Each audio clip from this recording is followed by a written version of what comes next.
অবাক করা বিষয় হচ্ছে আমরা আজও জানি না আমাদের আল্লামার মৃত্যু কি স্বাভাবিক হয়েছে নাকি এটা পরিকল্পিত মেডিকেল কিলিং ছিল।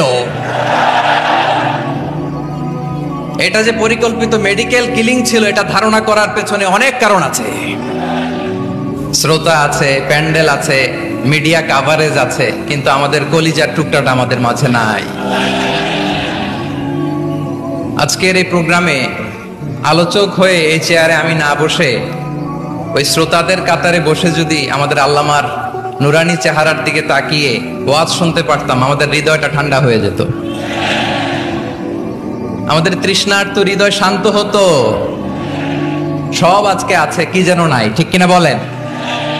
আল্লাহ তাআলা প্রতি 100 বছরে একজন মুজাদ্দিদ পাঠান, প্রতি 100 বছরে একজন মুজাদ্দিদ, যিনি সমাজকে সংস্কার করেন।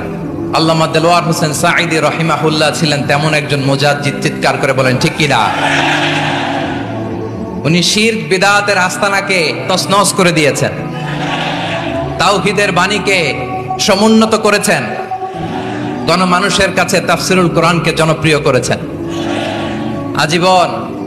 আজীবন তিনি ইসলামকে বিজয়ী শক্তি হিসেবে দেখার স্বপ্ন দেখতেন। এত প্রাঞ্জল ভাষা, এত চমৎকার আধুনিক প্রেজেন্টেশন